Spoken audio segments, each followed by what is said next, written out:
MA राजनीति विज्ञान, MA final राजनीति विज्ञान, 9th paper human rights and duties.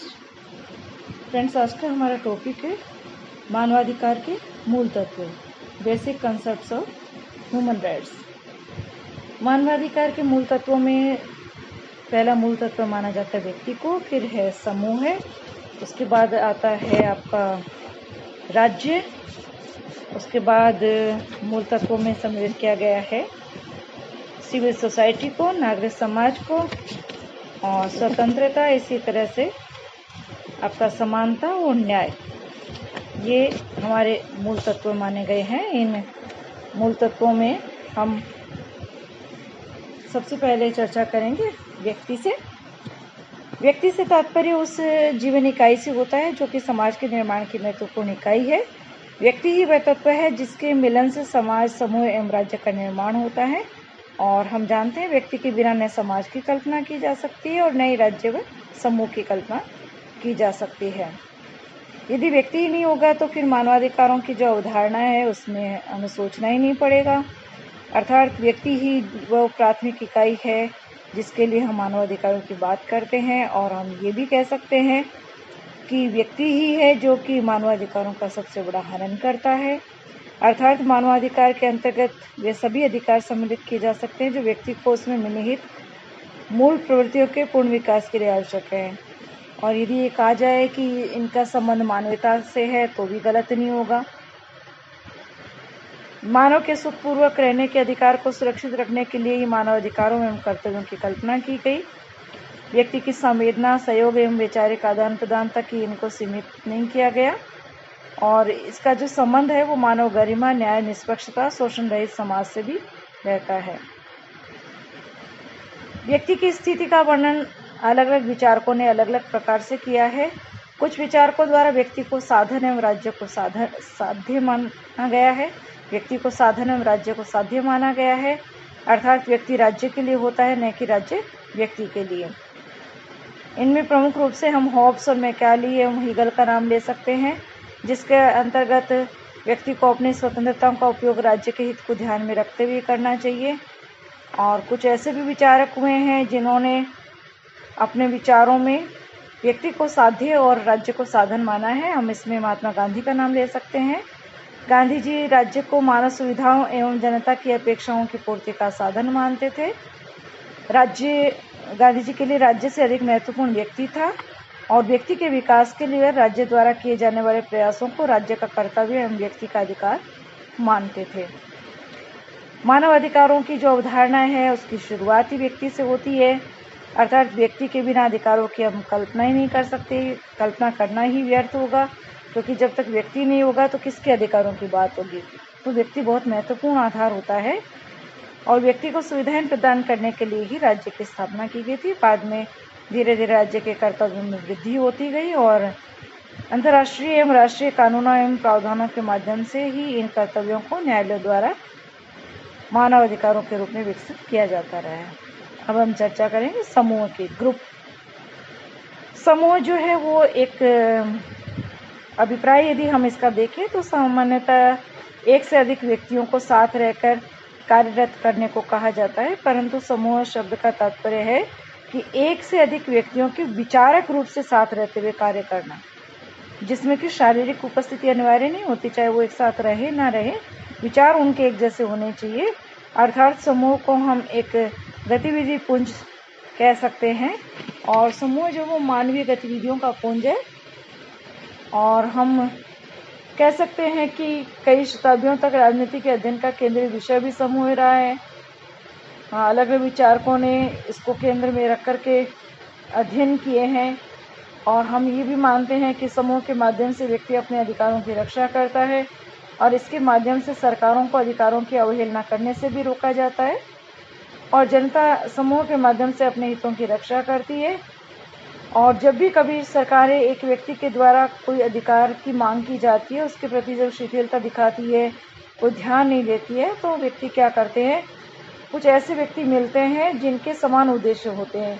तो ये समान उद्देश्य वाले व्यक्ति मिलते हैं और अपने उद्देश्य की प्राप्ति के लिए प्रयास करते हैं। तो उनका वो जो संगठन है, वो जो मिलना है, वो एक समूह कहलाता है।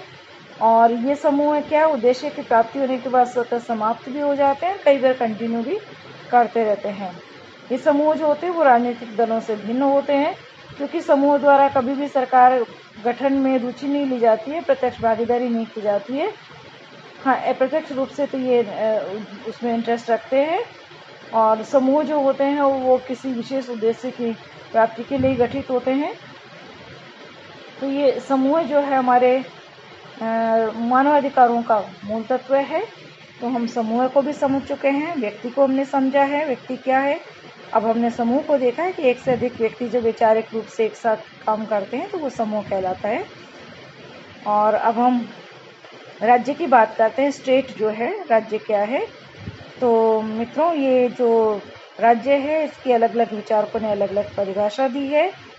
हम सभी जानते हैं कि राज्य जो है वो यूनान में पोलिस शब्द के रूप में प्रयोग होता था, जिसका अभिप्राय था नगर राज्य।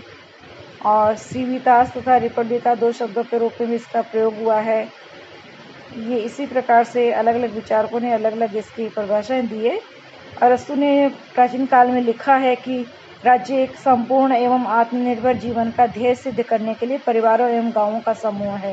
यानी जब कई सारे परिवार और गांव मिल करके रहते हैं, एक जगह रहते हैं, एक निश्चित भूभाग पर रहते हैं, तो वो एक राज्य बन जाता है। इसी तरह से बोधा भी कहते हैं कि राज्य परिवारों का संघ है और उनके साझे मामले एक सर्वोच्च शक्ति व विवेक द्वारा शामिल होते हैं। लास्की कहते हैं कि राज्य से मेरा अभिप्राय उस प्रकार के समाज से है जो समाज के किसी अंग या किसी व्यक्ति अथवा समूह के ऊपर कानूनी रूप से सर्वोच्च दमनकारी अधिकार रखने के कारण एकताबद्ध है। और व्यक्ति या व्यक्ति समूह पर ये प्रतिबंध भी रखते हैं। इसी प्रकार से हम कह सकते हैं कि राज्य से तात्पर्य किसी एक भौगोलिक क्षेत्र के ऊपर राज्य करने, अर्थात अनुशासन बनाए रखने तथा उस क्षेत्र की जनता में शांति व्यवस्था बनाए रखने तथा उसके विकास हेतु, साधन के विकास हेतु जो मशीनरी है वो हम इसको मान सकते हैं कि एक मशीनरी है जो क्या करती है कि राज्य के भूभाग के अंदर रहने वाले लोगों में अनुशासन बनाए रखती है और राज्य शांति व्यवस्था बनाए रखता है और लोगों के विकास के लिए प्रयास करता है, राज्य के विकास के लिए प्रयास करता है राज्य वो जो। और इसके 4 प्रमुख तत्व माने गए हैं: जनसंख्या, भूभाग, सरकार एवं संप्रभुता। एक बार पुनः हम सुने, राज्य के 4 प्रमुख तत्व माने गए हैं: जनसंख्या, भूभाग, सरकार एवं संप्रभुता। और राज्य की उत्पत्ति अलग अलग सिद्धांतों के द्वारा बताई गई है। दैवीय सिद्धांत कहता है राज्य को ईश्वर ने बनाया है। शक्ति सिद्धांत कहता है इसकी उत्पत्ति शक्ति के माध्यम से हुई है। इसी तरह से सामाजिक समझौता सिद्धांत कहता है राज्य समझौते का परिणाम है। और एक विकासवादी या ऐतिहासिक सिद्धांत है जो कहता है कि राज्य की उत्पत्ति विकास एक विकासात्मक प्रक्रिया है। तो विभिन्न चरण इसमें विकास के बताए जाते हैं। तो इस प्रकार से मानवाधिकारों का मूल तत्व जो बेसिक कंसेप्ट है उसमें स्टेट भी, राज्य भी एक तत्व है। अगला हमारा तत्व आता है नागरिक समाज, सिविल सोसाइटी। मानव अधिकार और मानव कर्तव्यों की अवधारणा का वर्णन हम सभ्य यानी नागरिक समाज के बिना नहीं कर सकते हैं। सिविल सोसाइटी की उत्पत्ति का उल्लेख प्राचीन काल से चला आ रहा है और जिसके माध्यम से नागरिकों को समाज में रहते हुए अपने कर्तव्यों की पालना करते हुए अधिकारों का उपयोग करना बताया गया है। यानी हम सभ्य समाज उसे कह सकते हैं जो क्या करता है कि वो समाज में रहता है और अपने कर्तव्यों का पालन करते हुए अधिकारों का उपयोग करता है, वो सभ्य समाज कहलाता है, सिविल सोसाइटी कहलाती है।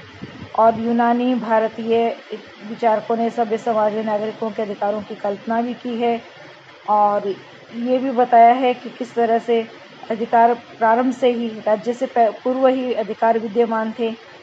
एक समझौतावादी विचारक जॉन लॉक हुआ है। जॉन लॉक ने नागरिक समाज की कल्पना की और उसमें ये बताने का प्रयास किया कि व्यक्ति को अधिकार जो है समाज से नहीं प्रकृति से प्राप्त होते हैं, यानी अधिकार उसे जन्म से पूर्व ही प्राप्त हो गए हैं। इसी तरह से अन्य जो समझौतावादी विचारक है जिसमें आप थॉमस हॉब्स का नाम ले सकते हैं, रूसो का नाम ले सकते हैं, जीन जैकब रूसो का, जो ये मानते हैं कि नहीं, अधिकार समाज की उत्पत्ति है और व्यक्ति समाज में रहते हुए अधिकारों की प्राप्ति कर सकता है। तो अलग अलग विचारकों ने सभ्य समाज के बारे में अलग अलग बातें कही है, लेकिन हम ये मान सकते हैं कि सभ्य समाज मानवाधिकारों के लिए बहुत ज़रूरी होता है, क्योंकि जहाँ सभ्य समाज नहीं है, यानी जहाँ समाज में रहते हुए व्यक्ति अपने कर्तव्यों का पालन करते हुए अधिकारों का उपयोग यदि नहीं करता है, सिर्फ अधिकारों की बात करता है, कर्तव्य पालन की बात नहीं करता है, तो वो सभ्य समाज नहीं कहला सकता। और जहाँ सभ्य समाज नहीं होगा वहाँ मानवाधिकारों की बात तो कैसे वो जीवित रह सकती है या कैसे उठाई जा सकती है, क्योंकि मानवाधिकार तो वो है जो मानव को मानव होने के नाते प्रदान किए जाते हैं, उसे वो प्राप्त होते हैं। तो इस तरह से ये कुछ बेसिक कंसेप्ट थे। बाकी आगे के जो बेसिक कंसेप्ट हैं जिनमें आपके स्वतंत्रता, समानता और न्याय जो है, इनकी चर्चा हम कल करेंगे या अगले अपने व्याख्यान में करेंगे। धन्यवाद।